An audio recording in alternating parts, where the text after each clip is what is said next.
And we are live, coming at you here with TDLive Sports. I am Tom, and I am Dan, and welcome to TDLive, the fourth quarter comeback, and we are ready to go today. We're going to take a look between the Patriots' upcoming game against the Philadelphia Eagles, a team that beat them in the Super Bowl and was the beginning of the end of the Tom Brady era. Let's go ahead. Fourth quarter comeback. Get it going. 8:19. 4:50 p.m. Eastern Standard Time, coming to you here live before the Patriots preseason Week 2 matchup with the Eagles. What's that, Dan? Today we're going to take a look at the players on the roster bubble, some of the predictions that we have for the game, for the future, players to watch, expectations, and game plans for the only game that we have here to kick off the third preseason week. Generally, they call it Week 0. Then last week we had Week 1. This is technically Week 2, but in the grand scheme, it is Week 3. Look at those birdies fly, baby. Look at those birdies fly. Fly, Eagles, fly. And that's what they did against us in the Super Bowl a few years back behind Nick Foles and Carson Wentz. Neither quarterback is with the team any longer, and they do have a new head coach as well, and Nick Sirianni.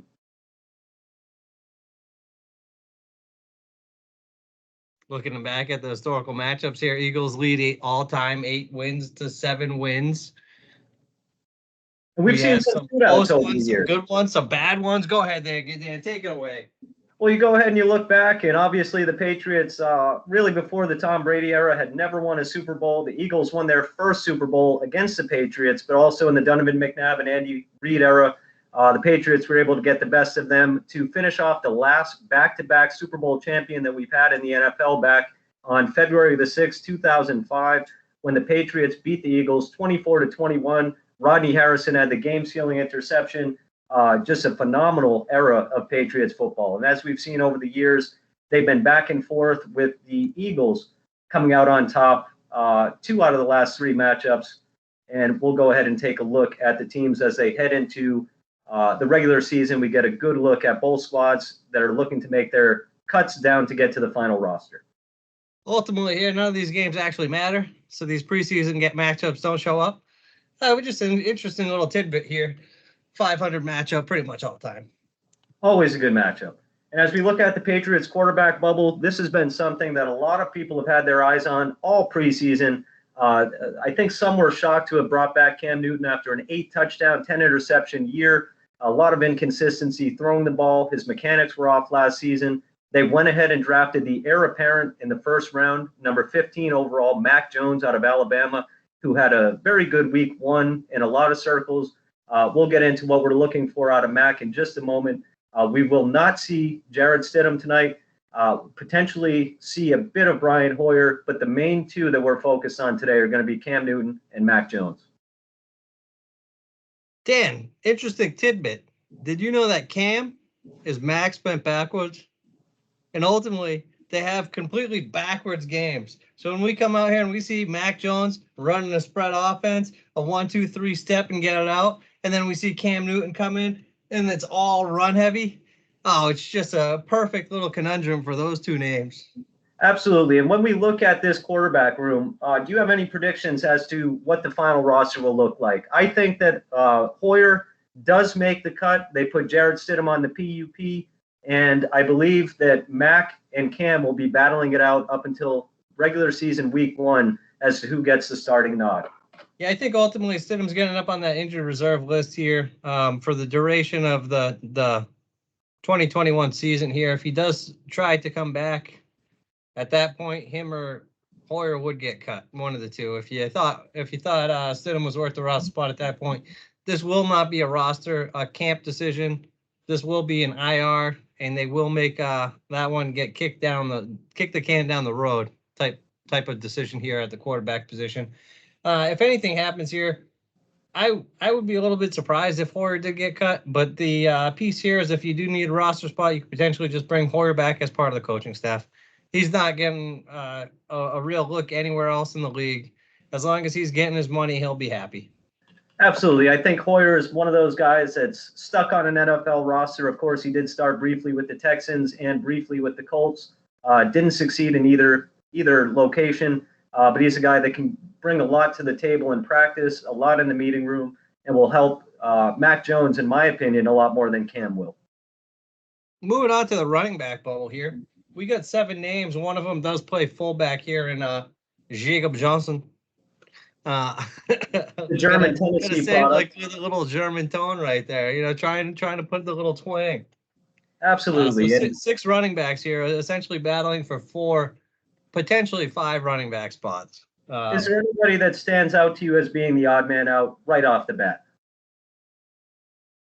Right off the bat, no. I think it's a battle. I think we have a battle here. I think when we're looking at this room, to me, I look at the top line: Harris, Michelle, Stevenson, and White. And to me, those are your 4 backs that you're going to move forward with.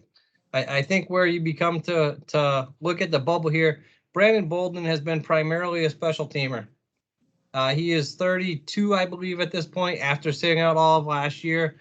I'm not sure there's really any value left to keeping Brandon Bolden on this roster. J.J. Taylor in week 1 did play some special teams, kick return, punt return. I'd like to see him a little bit more in some of the kick coverages. Let's see how it goes. But when I look at this running back group, the other one that stands out to me is James White. We've seen it here in New England for a couple of years. When you look at the first 3, power running backs. You have guys that are going to come in and look to go downhill. You bring in James White and even potentially J.J. Taylor, who's probably a better mix here, but similar to the same issue as with White. You know it's a passing down. You know that they're coming out. They're bringing James White, and you're not running between the tackles at that point. You're giving away by your personnel groups what the offense is looking to dictate. And to me, I think that's the issue here. Is I'd like to see a little bit more versatility. Potentially even try to move Sony Michel out to a team like the Rams and keep White and Taylor, and then mix the two with the 2, White with Taylor and Stevenson, Harris, and rotate all 4 of them throughout the game. No, I completely agree. I think if there's anybody that's going to be on the trading block, it's going to be Sony Michel. However, he did average 5.7 yards per carry a year ago. So he did, although had limited carries in comparison to his first 2 seasons, he was very productive. I think Brandon Bolden is the odd man out. I think Jakob Johnson does make the team with the injury to Dalton Keene as a hybrid fullback, tight end type player. And I think Stevenson can take over for Bolden in the special teams realm. And I think J.J. Taylor, who has a redshirt sophomore at over 1,300 yards rushing at Arizona, is going to be quite the find. Swiss Army knife. Running back coach Ivan Fears calls him Little Dion, comparing him to Dion Lewis. And I think he's going to be a guy that we're going to have our eyes on tonight. I think he's going to have a great preseason and really show out, making Sony Michel trade fodder as you have Damian Harris, Ramondre Stevenson, James White, and J.J. Taylor, potentially with Sony at that other spot as a running back, and then Jakob Johnson as your fullback. I do see Brandon Bolden as a casualty as we head into the regular season.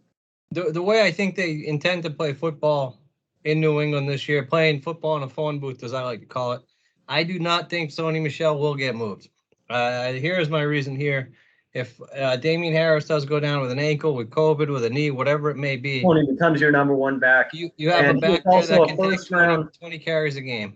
He was a first-round asset, played extremely well in the playoffs as a rookie. So I do think there's more value there compared to what the fan base is probably thinking.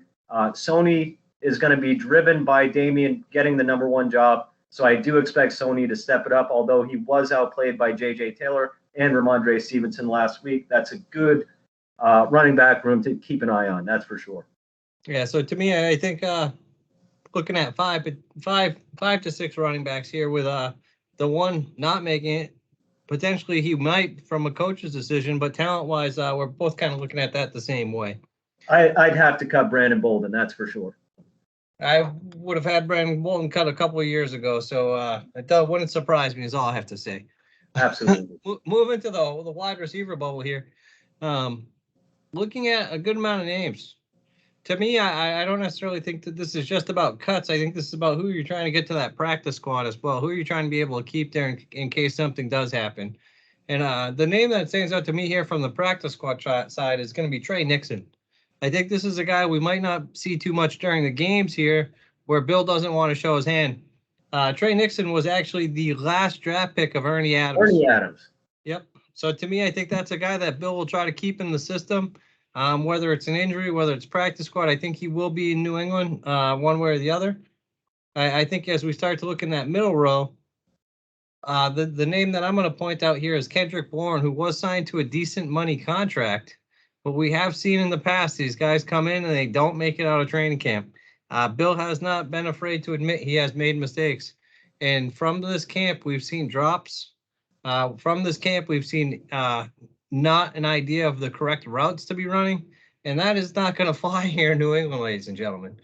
So as you would expect him to be penciling in as a 1 or a 2 based on the contract he received, I think it's still important to see how he performs, to see if he's actually going to be earning one of those roster spots. Absolutely. And I think when you're looking at this group right here, Jacoby Myers is probably your number 1 target. Nelson Aguilar, the 2. Kendrick Bourne will probably be your 3, competing with Nikhil Harry. Christian Wilkerson, although he had shown flashes in camp, did have a crucial drop last week. I think he's a guy that's really on the bubble. I expect Devin Ross and Isaiah Zuber to be cut. I think Gunner as well as Matthew Slater will both make the team as special teamers. Gunner may have a little bit more upside as a receiving threat, although we have not seen that as of yet. And Trey Nixon, who was given the 87 previously worn by Rob Gronkowski, looks like he is probably going to be a training practice squad type player with special teams upside. So I expect that we'll have the top 3 on that top row on the roster, along with Kendrick Bourne, Gunner Rowe, and Matthew Slater. Those would be your 6 right there, with Wilkerson being an arguable cut right now, needs to show out, and the rest I think will be either cut or slated to the practice squad, which is extended this year and expanded due to the COVID-19 regulations. So with those 6 added to the 6 running backs and three quarterbacks, that puts us at a number of 15 total at this point. The one thing I would say here is, based on the personnel groupings we're looking to have on the field, I would not be surprised here if one of those wideouts did get cut or moved. And that could be Nikhil Harry, that could be Kendrick Bourne. I think walking into a year, Matthew Slater is typically considered a special teamer. Gunner Rowe, you don't really expect him to give too much. But I think we're going to be looking at a lot of 2 tight end sets this year as the primary offensive sets, where you don't necessarily need to be carrying 6 wide receivers. So I think this is a position where if Bill's looking to hold somebody extra at a position group, one of these guys may be gone. Moving on to the tight end, which I just did mention, 2 tight end sets. Right now, there's 1 healthy, Devin CSE. Everybody else is nicked up, banged up, hurt, crying, sitting in the corner, sucking their thumb. My God, Dan, is this a big group of babies or what? Well, you had to know when you brought in Hunter Henry that he has always been an injury-prone player. When healthy, he is extremely productive, very good in the blocking and in the pass receiving game. However, I did think that they overpaid a bit for Jonnu Smith. I always preferred Anthony Ferkser in the Tennessee Titans system.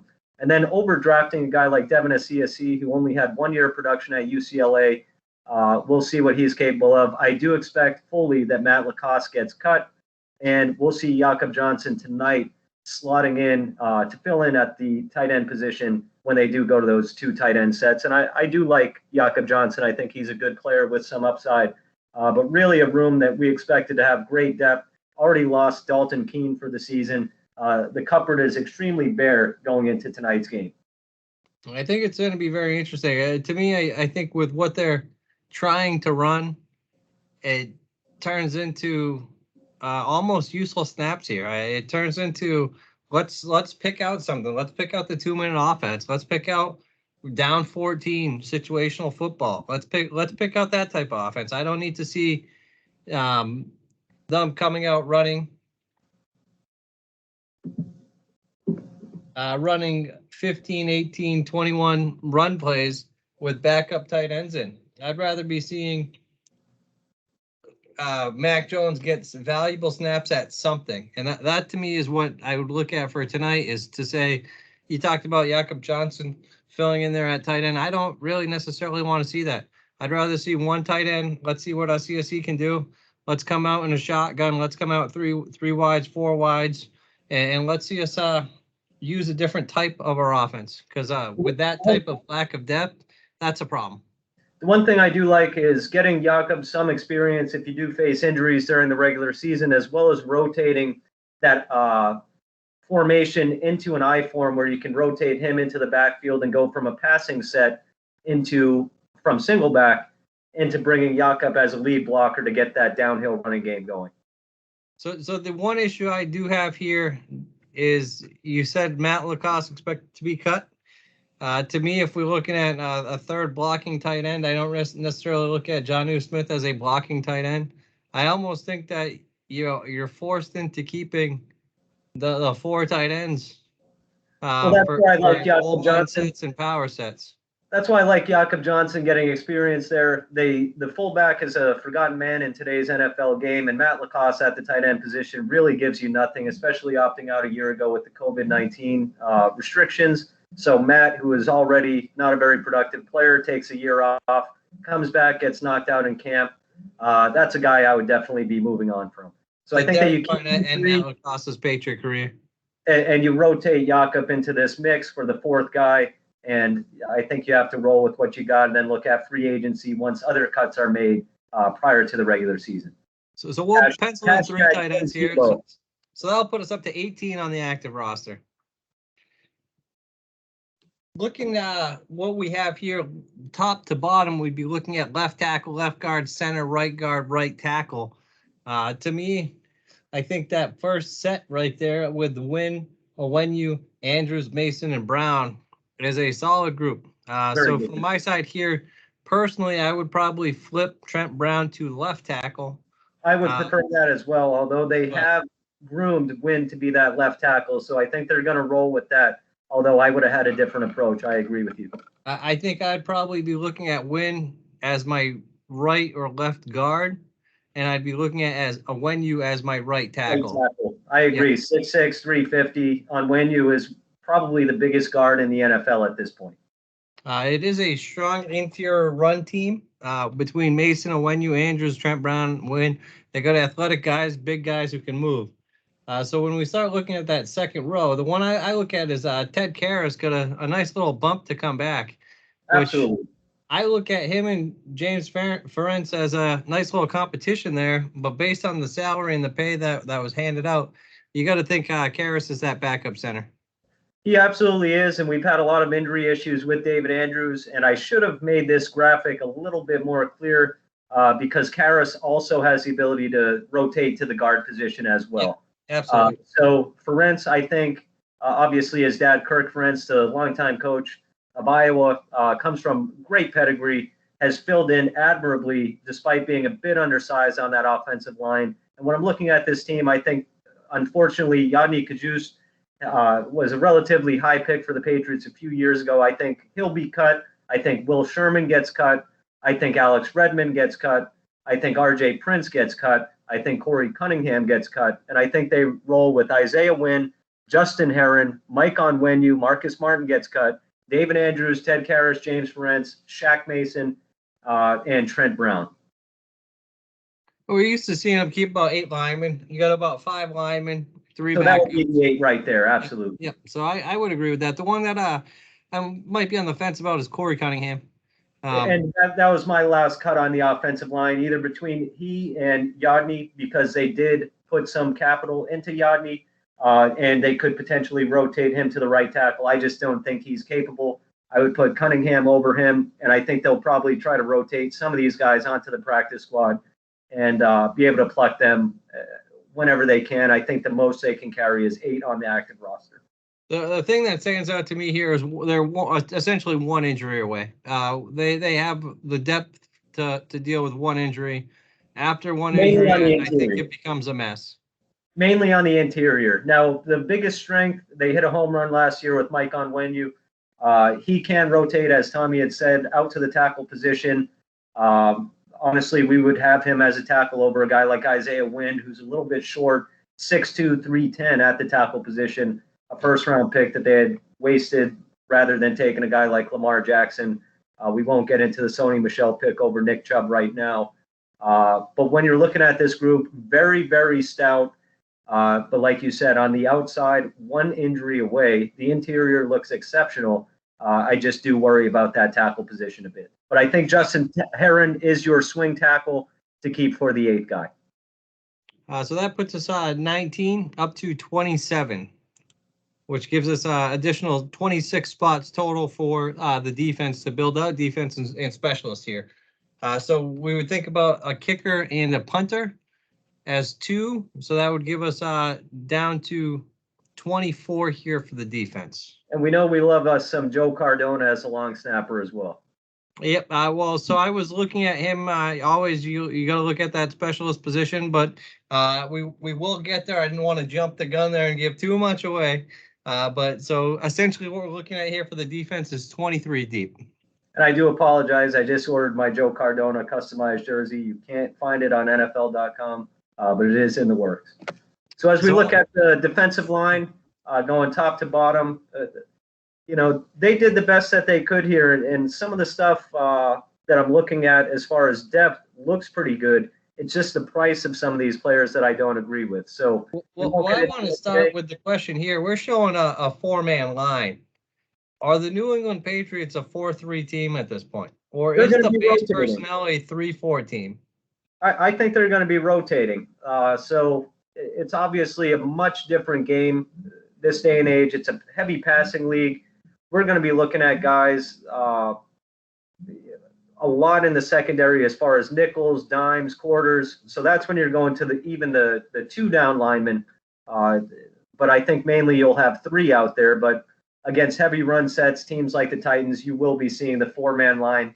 And this is the group that I think that they'd be rolling out. Dietrich Wise, Lawrence Guy, Christian Barmore, and Henry Anderson. And I do think Devon Godchow, as much as they paid him, would be a rotational player at that point. I would agree with that. And the other one that stands out to me here is Byron Cowher. I think he's been very good in the past couple of years. A situational player. I think that in my eyes, he's one of those guys right in the middle, and that's that 4-man defensive tackle position. Sorry to say it, Adams, Thurman, Murray, Carl Davis, and Akeem Spence, but I think they're going to be looking on the outside in unless they're able to show some value here, shifting out to an outside to complement a Dietrich Wise. I agree. I think Thurman, Murray, Davis, and Spence will be cut. A guy that I'm borderline on right now is Montrevius Adams, who has a bit of the Adam Butler vibe to him. Not a spectacular athlete, consistently does the right thing, and we'll see what he does in the next few weeks. That's a guy that I have my eyes on tonight. I want to see what Adams can bring to the table against a team like the Eagles. So he's one of the borderline guys, as well as Deshaun Bowser. So to me, I look at this, and I would personally be looking to move on from Bowser. I'd be looking to move on from Winovich. And I know that Chase.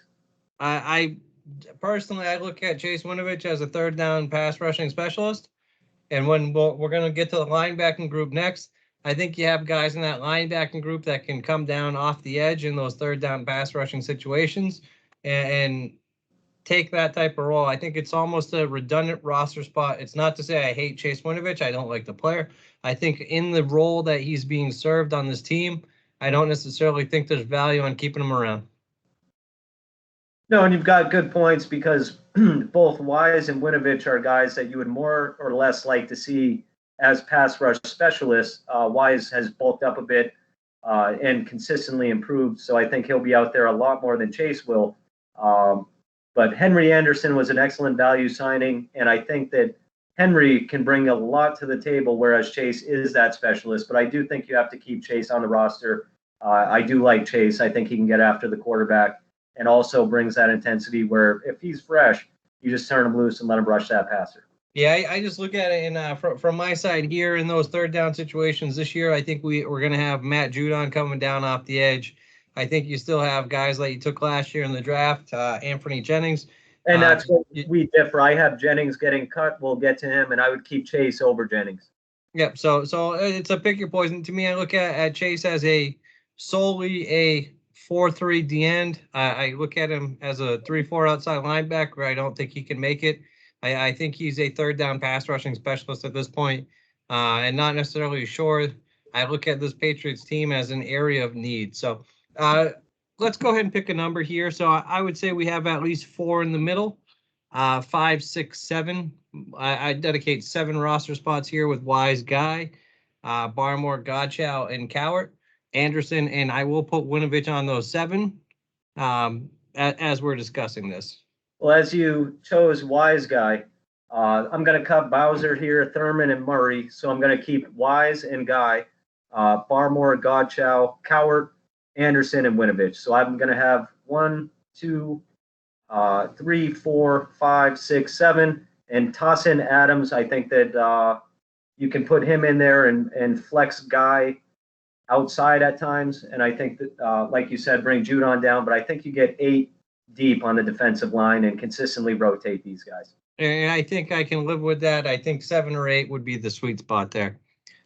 Moving on here to the linebackers. This is a talented crew. They've spent money on free agents. They've spent high draft capital. This is a group that needs to produce here. So again, we're showing a look of 3. Your starters here you're going to be looking at are going to be Judon, Hightower, and Van Noy. The first one I'd like to start with is going to be that Kyle Van Noy spot. Harvey Lange, I don't think he has a spot on this team. And Cameron McGowan, I don't think he has a spot on this team. Now McGowan is a late-round pick for the Patriots. He was a former 5-star recruit. He's going to be on the PUP list to start. So I'm sure that they'll extend that out and just kind of use him as an injured reserve and just tie absolutely. And that way they can keep his rights for another year. I do agree. I think Harvey Lange is going to be cut. I think Uche is actually going to challenge Van Noy for that starting position.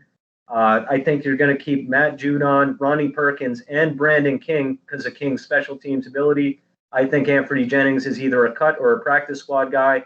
I think they keep Dante Hightower, Jaquan Bailey, and I think they move Malua and Therese Hall to the practice squad if they don't cut them outright because Van Noy has the ability to rotate inside as well. So that gives us 7 linebackers with the cut of Jennings, which would put us up to 15 on the defense and leave essentially 8 spots for that secondary. And that's where things start to get tough, ladies and gentlemen. This is where we're taking a 3rd-round pick right there in Jennings.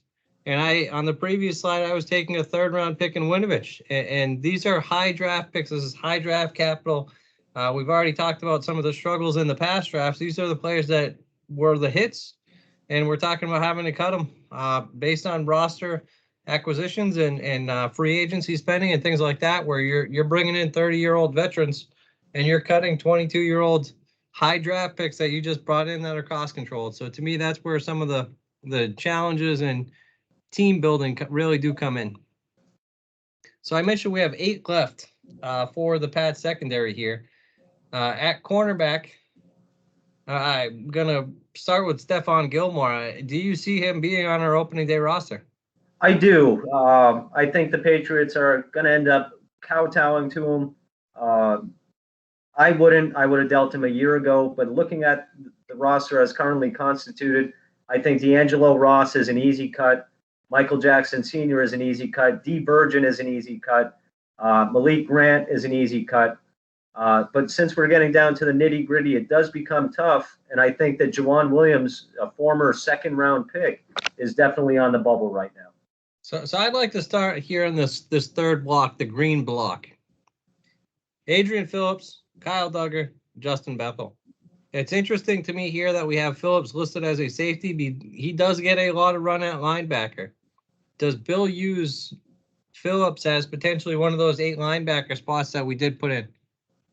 You could absolutely see that, as well as with Kyle Duggar, who could come up and get in the box a little bit, match up with tight ends or running backs right there and be in the front 8. The game is evolving, so it's going to be interesting to see how they use them. Well, I guess specifically what I'm asking here is out of the 8 players that we had taken at linebacker position to make that final roster, do one of these linebackers lose their position for a Phillips? At that point, I think Brandon King gets axed, and you keep Justin Bethel as a special teamer. Yeah, to me, I have no doubt Justin Bethel will be on this team. I think Absolutely. That Justin Bethel, to me, that's why I started with that block, because I think all 3 get kept. So that gives us essentially 5 positions here. And I think number 2, you're starting with Devin McCourty, and that takes you down to 4. So out of those 2 top boxes, we're looking at 4 cornerbacks is what we have left to work with. And if you're looking at trying to keep more than that, somebody who's already made the team has to get cut. So Gilmore at 1, J.C. Jackson at 2, Jonathan Jones at 3, and Jaquan Williams at 4. And I'm almost looking here. I was going to say Jaquan Williams could be getting cut. You just paid Jalen Mills. So I think Mills makes the team. I think you move Miles Bryant to the practice squad, and the rest of them I think get outright cut. Cody Davis and Malik Grant will be cut, and Adrian Colbert, tough to say. He'll definitely be a borderline guy. So if you're keeping a guy like Colbert, that's when we look at the wide receiver position, and that's when you predict a trade of a guy like Nikhil Harry. So do you think that they're ready to move off of Williams at this point? Another second-round pick. He hasn't made it through his rookie deal. I certainly would. I haven't seen enough of him, and he's a bit of a tweener to me. He's somewhat a safety, somewhat a corner, and even has a bit of linebacking in him. I just don't see him being able to run free one-on-one like the Patriots like to play with top-tier receivers in this league. Now going into year 3, also having legal troubles in the past, I think that's all she wrote for Jaquan Williams. Ladies and gentlemen, don't get your tizzy in a bunch. Don't get them in a bunch. We got Joe Cardona on the screen. We got Joey C, the best snapper in the game. Ladies and gentlemen, an American hero. Joe, I hope you listen and thank you. Thank you for your service. Thank you for your contributions to the Patriots. You're everything that a true American should be. Big time stuff, Joe. Big time stuff. I'm hanging his jersey on my wall right next to Lonnie Paxton. But the only thing we're looking at here is Quinn Nordine versus Nick Folk. Nick Folk has a $1.25 million guarantee.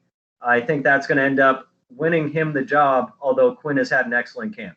I think Quinn's been great. In the first preseason game, he did miss an extra point, which was a little bit devastating. In camp every day, 50, 55, 58. He's good. He's good with leg to spare. The part that becomes a little bit difficult to read. He's been kicking in 85-degree, beautiful days here in New England, maybe a little bit of rain. But we know Nick Folk. We know that Nick is nails. And when we get to December and it's 28 degrees, Nick Folk can kick the football. It's and not that's the unknown with Quinn Nordine. Not just folklore. We've seen what Nick Folk can do. So I think Nick wins that job. To me, I personally would hope that Quinn Nordine is able to stick around, doesn't get eaten up by another NFL organization, because he's been just great during camp. Just to give you a run through here of what the Eagles are looking at, you're going to see 3 quarterbacks for the Eagles here with Jalen Hurts, Joe Flacco, and Nick Mullins, formerly the 49ers. Any quick comments here on the Eagles roster? Big prove-it-to-me night for Nick Mullins. A lot of people out of Philadelphia think he is going to be cut. So he's auditioning potentially for a backup job on any of the other 31 teams. And it is going to be a decent market. We've already seen former top 10 pick Josh Rosen released by the 49ers, who had replaced Nick Mullins. So we'll see what Nick can do. Me personally, I'd be surprised with Joe Flacco sticking around. That's just me personally. I thought Flacco was done years ago. Flacco's had an excellent camp. Yeah, it's just one of those things. The eye test, you can tell me he's had an excellent camp. Watching Flacco over the last 3 or 4 years, I feel like he's been done for a while. So good for Joe filling that role for a backup quarterback. Just a little bit surprising. I think Joe sticks. So the running back here I'd like to point out here is going to be Kenneth Gainwell, big-time rookie coming out of Memphis. I want to say he had about 1,300 yards. They have a talented group. Boston Scott has been a little spark plug there for the Eagles the last couple of years. Holyfield coming out of Georgia. Jordan Howard rejoining the team from the Miami Dolphins. And, of course, the former second-round pick Miles Sanders out of Penn State. So a good group here, a bunch of talented running backs. Yeah, I think this final roster spot is going to come down to Evander Holyfield's son, Elijah, and Jason Huntley. Whether they keep 4 or 5 backs, we'll see what they do. But Gainwell also has the ability to play in the slot and open up some passing lanes as far as a receiver, where we've seen hybrids come out between Darrell Henderson and Antonio Gibson in that regime in the past. So I don't want to say he is Alvin Kamara, But that is who his game reminds me of here at Gainwell. He could play that wide receiver. So when you go back to the college shape on Kamara, he did a lot split out at Tennessee from the slot, from the backfield as well. So that's a guy I'd like to keep my eye on. I think he has some big time potential here. I agree, and it looks like a room that he could eventually take over that number 2 role. Moving on to the wide receiver position, over the last couple of years, it seems like with all their injuries, they've had some guys emerge. They've taken a lot of picks here. They've used high draft capital. They've used medium draft capital. They've used late draft capital. They've paid free agents. I feel like this is a position that should be elite, and I feel like we have a lot of question marks here. So the one that stands out to me here, the first round picks, we have Devonta Smith and Jalen Reagor from TCU of last year, I believe, if that's correct. Absolutely. Jalen Reagor, a speed burner, had 31 catches last year. And then also, if you look at the bottom line, you have Jamin Osmond, who was very productive for Texas A&M with Kellen Mond, and then Mark and Michelle, the brother of Sony Michelle. So it's been a week of hugs and smiles for those two being able to compete with each other on the practice field. Former Houston quarterback Greg Ward has been productive, the Eagles' leading receiver a year ago. J.J. Arcega-Whiteside has been a bit of a bust, so he's going to be a guy competing for a roster spot. Hakeem Butler, the 6'5", former teammate of Nikhil Harry in college, I believe he'll get cut. So I'm thinking that Smith, Ward, Jalen Reagor, Quez Watkins, and Jamin Osmond make the team, and I believe the rest will be cut, including former number 2 second-round pick J.J. Arcega-Whiteside. So how about Travis Fulgham there? Last year he did pop. He did show on the tape. He did show up week to week. Had some, I want to say 7-8 catch games. Showed up. He's competing for a roster spot, so it's going to be a big test for him tonight. Struggled a lot in camp. Really got shut down all week in the Patriots joint practices. So between he and Quez Watkins, that's going to be the big battle, as well as Whiteside, of the aforementioned. Those are the 3 that are probably competing for that last roster spot. So when I see this group and I think about the Patriots competitions that they have going on in that secondary, to me, this is a group those Patriots should be shutting down. Outside of Joe Flacco throwing up a deep ball to one of these speedsters, I would hope that those corners can win these matchups, because I don't think there's real high-end talent here outside of Smith, who I'm not sure how much we'll see of tonight. Completely agree. So to me, if we're getting beat, if you get a J.C. Jackson getting beat up on, I think the biggest winner that would come out of that tonight would be Stephon Gilmore. Hey, guys, it's time to pay me. Stop the nonsense. Absolutely. And Reagor can hit you deep. He's extremely fast. So we talked a lot about the Patriots tight end position, how much they've invested in it. We've talked about some of their injury woes. Zach Ertz, still with the Philadelphia Eagles. Is that a surprise? I'm surprised. Well, we did see a bit of some complaining that Belichick had been tampering with Zach Ertz, trying to coerce him to join the Patriots, etc., during these joint practices. Ertz is still a capable player, but of course, at this point, it looks like Dallas Goedert is the clear number 1. Now, former St. John's product out of Massachusetts, Richard Rodgers, of course, got the Hail Mary from Aaron Rodgers as a Green Bay Packer in his second year against the Lions. And then the rest of the players are just names. Tyree Jackson. I believe Tyree Jackson did have a broken. Did he not have a broken vertebrae this week? I believe he did get hurt. The former quarterback out of Duke, 6'7", trying to go the Logan Thomas route. I believe he'll be cut, as well as Jason Kroom and Jack Stoll. I think they'll roll with the top 3 here. Again, I look at this, and outside Dallas Goedert, well, I'll include Ertz in that too. If our linebackers and safeties are losing matchups to these guys, I think that's a problem.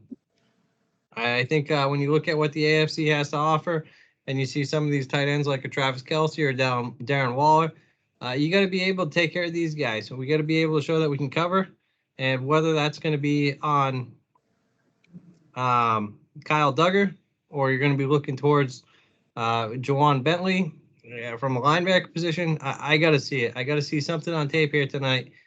You don't necessarily have a strong pass game. You don't necessarily have a great Philadelphia team. I want to see some of that out there tonight from that defense. This is a group last year, I want to say they had, out of the 16 games, I think they had 15 starting lineups. A very banged up group here. A lot of returners, but a lot of injuries that they dealt with last year. And I do apologize. It's Andre Dillard starting there at tackle to go with Isaac. And I deleted it because I had to make a little joke here. He's going to earn the D. He does have to earn the D, like his mother. Isaac Sumalo, Jason Kelsey, Brandon Brooks, and Lane Johnson are formidable, but this is a team that still has a lot of struggle as far as depth. They did lose Jason Peters, so we'll see what they're capable of. Of course, Lane Johnson coming back off injury. I fully expect Ross Piersbacher, Harry Kreider, Matt Pryor, and Jack Driscoll to be cut. Yeah, so when we talk about the Patriots in their group of 8, I could see potentially some of those guys the Patriots cutting, jumping right over the depth chart here, and having a chance to see them in those joint practices could earn them a roster spot on this offensive line grouping. They can see a solid 5, but outside of that, it's thin. And you know, if they do keep 8 on their current roster, I'd go with Andre Dillard, Jordan Mailata, Isaac Sumalo, Sua Opeta, Jason Kelsey, Brandon Brooks, Coyote Abosika, and Lane Johnson. Moving to the defensive side of the ball here, the names that really stand out over the past several years, you got Brandon Graham, you have Fletcher Cox, you have Derek Barnett, and to some level, Javon Hargrave has made a name for himself here in the NFL. The names here of the past draft or the past little bit, Milton Williams. Dan, go ahead and tell me a little bit about the big guy. I love Milton Williams. He's going to be a household name relatively soon. I think he'll actually be bumped over and start over Javon Hargrave next to Fletcher Cox. Williams can also play outside. So Derek Barnett, who's about 256, if they're going against a run-heavy set, I think you'll see Barnett bounce to a linebacking position. Milton Williams possibly rotate outside. And then another guy I'm very high on, we'll get to him a little bit later as far as a player to watch, is Jaquan Bailey out of Iowa State. Made all Big 12 first team last year. Reminds me very similarly of Adam Butler. Not the most athletic player, but extremely smart. And by the end of the game, you're wondering, how the hell did he end up with 2 or 3 tackles for loss, 4 quarterback pressures, just seemingly always in the right place at the right time. So he'll be battling it out with Taryn Jackson, another rookie who stood out in camp. And the one player that's been a big letdown this camp has been Marlon Tuipulotu, who they had high expectations for. So I expect Brandon Graham, Ryan Kerrigan to definitely make it. Javon Hargrave and Fletcher Cox with Milton Williams will definitely make it. Derek Barnett, Josh Sweat. And then I think you're fighting for that last roster position on the D-line with Jaquan Bailey, Taryn Jackson, and Marlon Tuipulotu, with Tuipulotu being the guy that's in third place trying to fight up to get that roster spot. Moving on to the linebacker position, in my eyes, tonight should be a run-heavy, a successful run attack from New England. I look at their front. I don't really expect to see Fletcher Cox getting run out there for 80 snaps. I think that the New England offensive line should be able to move guys. I think that with this linebacking core, I think that New England run game should be pretty effective today. And if they're not, to me, that's signaling issues. Absolutely. And one guy that stood out in camp has been Patrick Johnson, a rookie here. We're going to see a lot of him tonight. And Alex Singleton had a great week of practice. Don't know if it's more on the Patriots quarterbacks, kind of putting it in his breadbasket consistently. And then we also see out here that they have Jacoby Stevens, the former LSU safety, who's now rotated down into the linebacking position, who is going to be excellent in coverage, but we'll see if he's stout against the run. So the way this matchup should be a downhill punishing type scheme against this relatively weak linebacking position. Another one, when we talked about Anthony Jennings getting cut, I would see him coming right to a team like the Eagles from these joint practices, a little familiarity. I would pencil him over most of their team, and that's a guy getting cut from the Patriots. So it is a difficult cut to make, but I think that he could easily pick up on a team like this and get a much bigger role. It shows you the difference in talent between the two teams. Well, the Eagles were in cap hell this past offseason, trying to cut, trade, deal, extend, do anything they could possibly do to try to save a couple bucks. Taking on close to 30 million, 40 million to trade Wentz was a tough move. And we'll also see once we get to our power rankings video how bad the Eagles truly are. When we look at their secondary, the only player that really stands out here is Darius Slay. The rest are somewhat filler. I mean, you do have some talent in starting. Avonte Maddox has been decent. With Steven Nelson, and then, of course, they brought in Anthony Harris from the Vikings, who had a great year 2 years ago, struggled a lot last year, but the rest are just names. I don't think that this is going to be a strong secondary whatsoever. The scary part is the reports in this week have been the Patriots have not been able to create separation. The Patriots wide receivers have not been able to create separation. Especially against Slay. Against any of them. It's been a tough week, so that will be interesting for me to see tonight.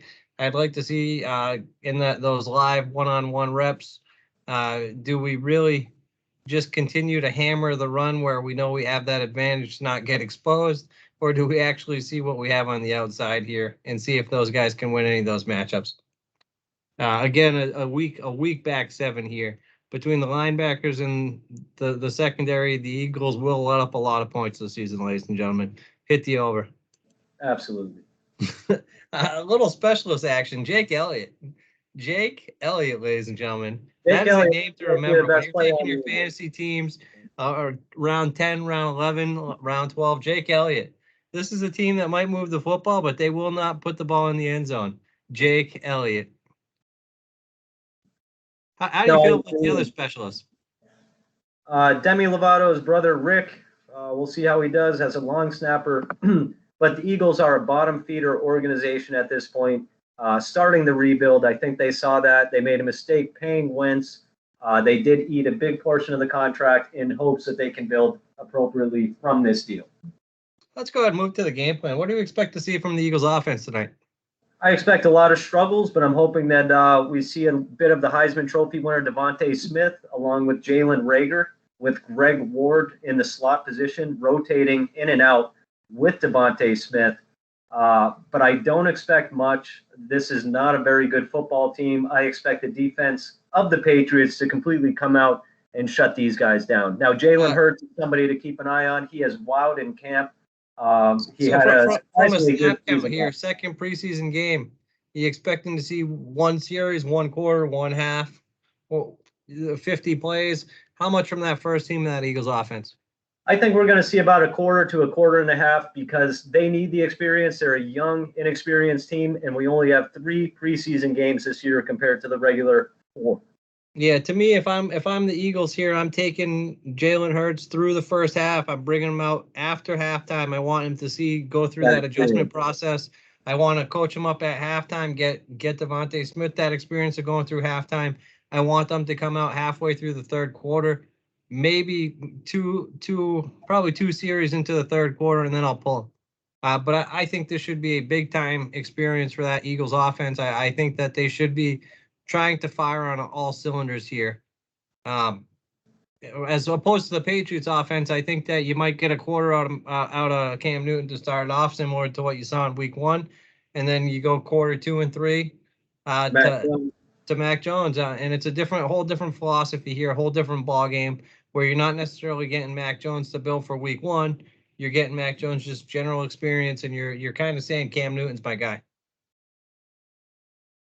And no, I agree with that. And I don't expect much out of the Eagles defense. Really not a talented team. But like I said, keep an eye on Milton Williams and Jaquan Bailey on that defensive line. Those are 2 players that I'm pretty high on compared to many others. And I think that they can be capable, if not very good, NFL players. I would like to see tonight, I'd like to see Chase Winovich on some early downs. I would like to see him contributing on first and second down and see if he can handle it, or if he truly is just that pass rush specialist on our defense. So that's something I'd like to see him against a right tackle and run downs. Let's see what happens. A couple of we added, we'd like to see Cam Newton not just play it safe. We'd like to see both quarterbacks open it up a little bit.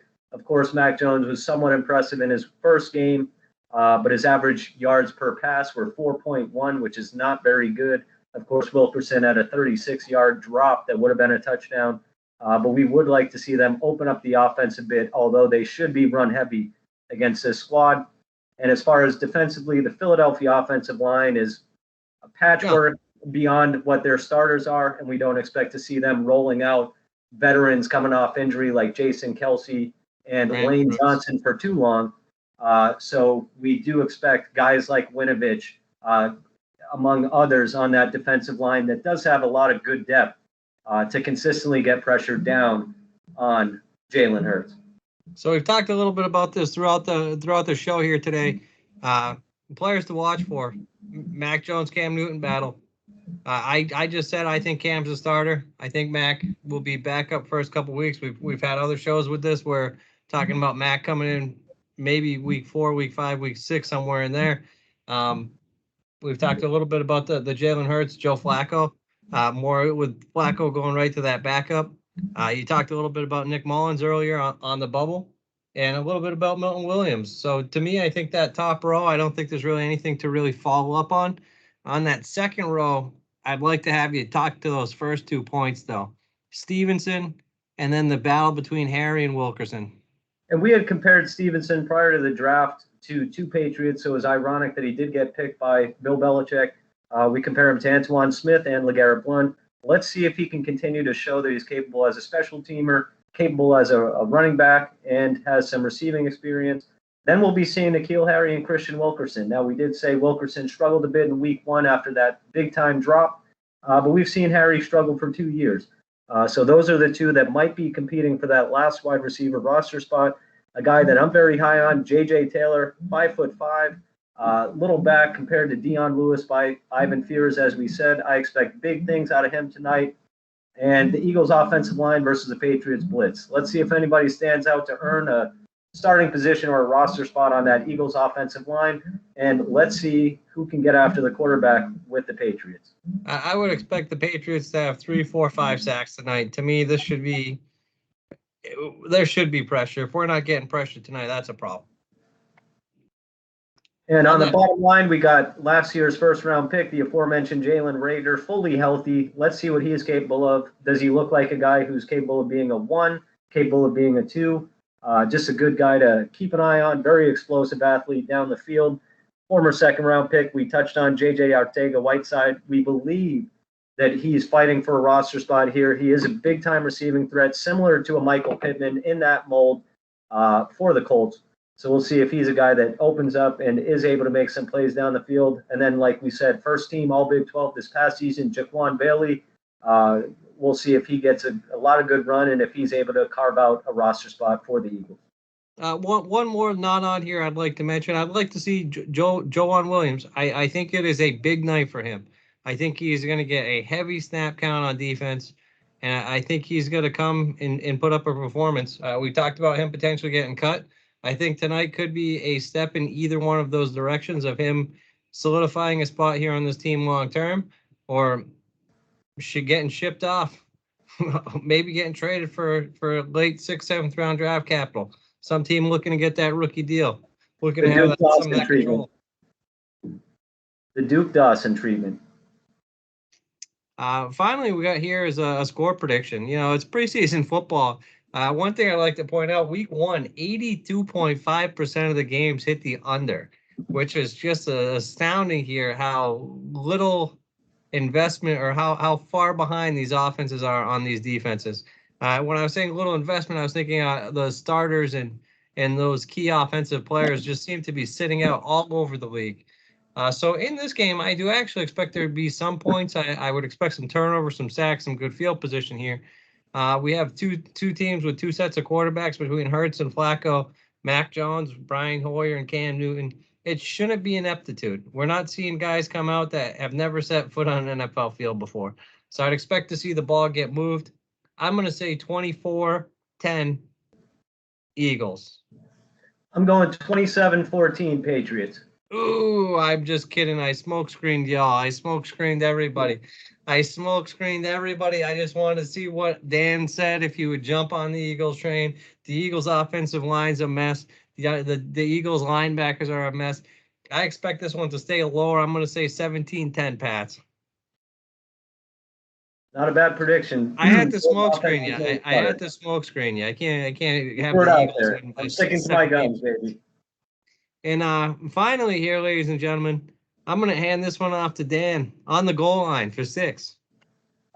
Give me the big handoff, baby. I'm ready to go. We wanted to thank you for tuning in. Feel free to like, subscribe. This is on our YouTube channel. Give us feedback. Give us comments. Let us know what you'd like to see in the future. And we're going to be coming at you strong. I know that we're just launching this brand, but we're going to be giving you a lot of content. Look out for the power rankings. Look out for the update on the quarterback battles. And then we're going to give you a weekly best bet. We're going to give you weekly breakdowns of the best matchups in the NFL. And we're also going to give you a fantasy preview rolling out in the next few weeks. I got the ref running in. His arms are up. Dan got it at 6. Touchdown. TDLive. Good fight. Good night. Have a good one, Tommy. Thank you, sir. TDLive out. TDLive.